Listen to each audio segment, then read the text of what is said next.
प्रमाणिक था उसका दुख, लड़की को दान में देते वक्त जैसे वही उसकी अंतिम पूंजी हो। लड़की अभी सयानी नहीं थी, अभी इतनी भोली सरल थी कि उसे सुख का आभास तो होता था, लेकिन दुख बाँचना नहीं आता था। पाठिका थी वह धुंधले प्रकाश की, कुछ तुकों और कुछ लयबद्ध पंक्तियों की। माँ ने कहा, पानी में झांककर अपने चेहरे पर मत रीझना। आग रोटियां सेकने के लिए है, जलने के लिए नहीं। वस्त्र और आभूषण शाब्दिक भ्रमों की तरह बंधन है स्त्री जीवन के। माँ ने कहा, लड़की होना पर लड़की जैसी दिखाई मत देना। बच्चों, यह कविता कवि ऋतुराज द्वारा रचित है, जो कि समाज की आंखों देखी विषमताओं का चित्रण करने वाले एक प्रमुख कवि हैं। इन्होंने मुख्य धारा से अलग समाज के हाशिए के लोगों की चिंताओं को अपने लेखन का विषय बनाया है। इनकी कविताओं में दैनिक जीवन के अनुभवों का यथार्थ है और ये आसपास के प्रतिदिन घटित होने वाले सामाजिक शोषण और विडंबनाओं पर अपनी नज़र डालते हैं। प्रस्तुत कविता कन्यादान में भी कवि ने स्त्री जीवन के कुछ पहलुओं को उजागर किया है।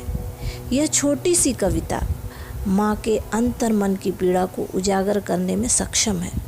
वो माँ जो 9 महीने बच्चे को अपने गर्भ में रखकर पालती है, असहनीय पीड़ा सहकर उसे जन्म देती है।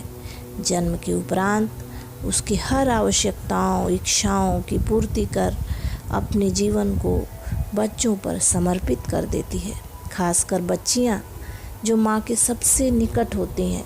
जैसे बच्चे पिता के काम में हाथ बटाते हैं, वैसे बच्चियाँ भी न जाने कब माँ के सुख दुख की सहभागिनी बन जाती हैं। और एक दिन जीवन में वह पल भी आता है जब माँ को अपने इस कलेजे के टुकड़े को अपने से अलग कर देना होता है, दान करना होता है उसे, जिसे कन्यादान कहते हैं। दान देने के उपरांत दाता का उस वस्तु से अधिकार समाप्त हो जाता है और उसका मालिक कोई और बन जाता है। उसी पल पर, उस क्षण माँ के हृदय पर क्या बीतती है, उसी का चित्रण कवि ने यहाँ किया है और उसकी प्रामाणिकता को बताया है कि कितना प्रामाणिक था उसका दुख, लड़की को दान में देते वक्त जैसे वही उसकी अंतिम पूंजी हो। माँ के उस दुख को महसूस करने की बात है। उसकी प्रामाणिकता स्वतः सिद्ध है। हृदय किस तरह कचोट रहा होगा, जैसे कि उसका सब कुछ छीना जा रहा है, जैसे वह उसकी अंतिम पूंजी कोई उससे लेकर के जा रहा हो। अब तो उसके पास कुछ बचा ही नहीं है। माँ बहुत व्यथित है, बहुत चिंतित है। माँ अपनी बेटी से ही अपने सुख दुख की बातें किया करती हैं और जब बेटी के जाने का समय आ जाता है तो बहुत ही दुखी होती है। कवि आगे कहते हैं, लड़की अभी सयानी नहीं थी, अभी इतनी भोली सरल थी कि उसे सुख का आभास तो होता था, लेकिन दुख बाँचना नहीं आता था। माँ अपनी लड़की के बारे में सोच रही है, क्योंकि लड़की अभी सयानी नहीं थी। उसने समाज में केवल एक ही पक्ष को देखा था, सुखों को, खुशियों को, क्योंकि घर में बच्चियों को खुशियों से भर दिया जाता है। जीवन की कड़वाहट, दुख, परेशानियाँ, काम का अचानक बोझ, अलग परिवेश, अलग वातावरण मिलने पर उसका निर्वाह वो कैसे कर पाएगी, इस बात को लेकर के माँ चिंतित है। क्योंकि उसकी लड़की तो अभी बहुत भोली है, सरल है, क्योंकि उसे अभी तो केवल सुखों का ही आभास हो रहा था। विवाह होने के उपरांत उसे नए कपड़े मिलेंगे, नए वस्त्र मिलेंगे, नया जीवन साथी होगा जिसके साथ वो खुशियों से भरी ज़िंदगी जिएगी, घूमने जाएगी इत्यादि। लेकिन उसे दुख बाँचना नहीं आ रहा है, उसे केवल सुख का आभास हो रहा है। उसे सुख का आभास तो होता था, लेकिन दुख बाँचना नहीं आ रहा है। माँ चिंतित है इस विषय को लेकर के। दुख और परेशानियां वास्तव में क्या होती हैं उसको कुछ पता नहीं है, इसका तो अंदाज़ा ही नहीं है उसे। यह बात माँ अपने अनुभव के आधार पर सोच करके व्यथित हो उठती है।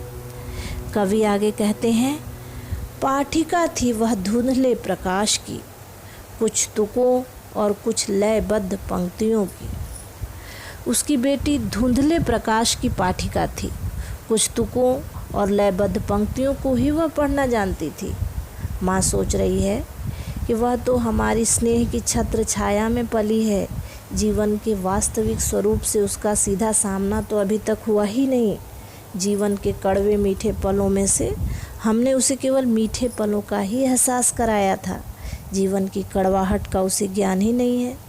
उसे कुछ तुक और कुछ लयबद्ध पंक्तियों का ही ज्ञान है, बस वो सुख और प्रसन्नता खुशहाली ही जानती है। बेटी के बारे में सोचकर माँ घबरा जाती है। वह अपनी बेटी को सीख देती है और कहती है, माँ ने कहा, पानी में झांक कर अपने चेहरे पर मत रीझना, आग रोटियां सेकने के लिए है, जलने के लिए नहीं। इस पंक्ति में माँ अपनी बेटी को समझाते हुए कहती है, बहुत चिंतित है माँ भविष्य को लेकर के बिटिया के, तो उसे समझा रही है और कह रही है कि पानी में झांक कर अपने चेहरे पर मत रीझना, अपने सौंदर्य पर इतना मत इतराना कि सब बाकी चीज़ें तुम भूल जाओ, बल्कि तुम सजग रहना। नए घर परिवार में जा रही हो तो वहाँ सजग रहना, किसी की प्रशंसा करने पर इतराना नहीं, अपने जीवन को बंधनों से मुक्त रखना। आग खाना बनाने के लिए है, जलने के लिए नहीं। माँ ने समाज में देखा है कि कितनी लड़कियाँ ससुराल में प्रताड़ित होती हैं और घबराकर आत्महत्या तक कर बैठती हैं, खुद आग लगाकर जल जाती हैं। इसी का भय माँ को भी सता रहा है, इसीलिए वह अपनी बेटी को समझा रही है कि आग रोटियां सेकने के लिए है बेटा, जलने के लिए नहीं। अगली पंक्ति में माँ स्त्री जीवन के बंधन के बारे में बताती हैं और कहती हैं, वस्त्र और आभूषण शाब्दिक भ्रमों की तरह बंधन है स्त्री जीवन के। माँ ने कहा, वस्त्र और आभूषण ये शाब्दिक भ्रम है, अर्थात जैसे प्रशंसात्मक शब्द, कुछ प्रशंसात्मक बातें करके कोई भी अपनी तरफ लोगों को आकर्षित कर लेता है, ठीक वैसे ही सुंदर वस्त्र और आभूषण देकर भी लोग स्त्री जीवन को बंधन में डाल देते हैं। इसलिए ऐसे बंधनों पर ध्यान मत रखना, सजग रहना। और ये भी बताया है कि बहुत सारी लड़कियां, औरतें, महिलाएं वस्त्र और आभूषण में ही उलझ कर रख जाती हैं और अपने जीवन के वास्तविक स्वरूप को भूल जाती हैं, अपने उद्देश्य को, अपने लक्ष्य को नहीं पाती हैं, भटक जाती हैं रास्ते में, वस्त्र और आभूषण में ही लगी रहती हैं। तो कहती है माँ कि तुम लड़की हो और लड़कियों के लिए बंधन माना गया है वस्त्र और आभूषण, तो तुम इससे दूर रहना, इसके भ्रम में उलझ ना जाना। इसके बाद माँ बिटिया को सिखाती हुई कहती है कि माँ ने कहा, लड़की होना पर लड़की जैसी दिखाई न देना। माँ ने यहाँ कहा है कि तुम लड़की तो रहना, लेकिन लड़की जैसा दिखाई मत देना। यहाँ कहने का तात्पर्य है कि मर्यादित व्यवहार तुम करना, लड़की जैसे रहना, यानी तुम अपने कर्तव्यों का सही ढंग से पालन करना, परिवार की देखभाल करना, जो एक लड़कियों का कर्तव्य है, एक बहू का कर्तव्य है, उसका पालन तुम करना, परंतु लड़की जैसी कमज़ोर मत दिखना। माँ ने अपनी बेटी से ऐसा इसलिए कहा है ताकि ससुराल पक्ष के लोगों के अत्याचार का मुकाबला कर सके वो। ज़रूरी तो नहीं है कि हर घर एक जैसा हो, कभी कभी कुछ ऐसे भी परिवार मिल जाते हैं जहाँ पर लड़कियों को सताया जाता है। तो इसी भय से माँ डर रही है और अपने बेटी को मानसिक रूप से मजबूत करने की कोशिश कर रही है। अत्याचार का मुकाबला करने के लिए वह मानसिक रूप से मजबूत हो, इसी क्रम में बेटी नारी सुलभ गुणों को खो न बैठे, ये भी डर है। इसलिए माँ उसको ये भी सिखा रही है कि अपने त्याग, मोह, ममता, उपकार जैसे जो गुण हैं उनको बरकरार रखना। इसीलिए 2 बार उन्होंने कहा है कि लड़की होना पर लड़की जैसी दिखाई न देना। तुम अपने नारीत्व का जो गुण है, जो ममता, मोह, त्याग, उपकार जैसे अच्छे गुण महिलाओं को ईश्वर ने प्रदान किया है, उसको तो तुम बनाए रखना ही, उसको ना हटने देना। लेकिन लड़की जैसी कमज़ोर ना बनना। सामान्यतः समाज में लोग लड़की को कमज़ोर मानते हैं और कहते हैं कि कोई काम होगा तो कहेंगे कि ये तुम रहने दो, तुम लड़की हो, ये काम तुमसे नहीं होगा। तो इस तरह की जो एक विचारधारा लोगों के अंदर है कमज़ोर बनने वाली, उस तरह तुम दिखाई ना देना जिससे कि लोग तुम्हारे ऊपर अत्याचार करें। तो अपने कर्तव्यों का सही ढंग से पालन तो करना, परंतु अपने आप को मजबूत भी बनाए रखना। यही शिक्षा एक माँ अपने बेटी को देती है।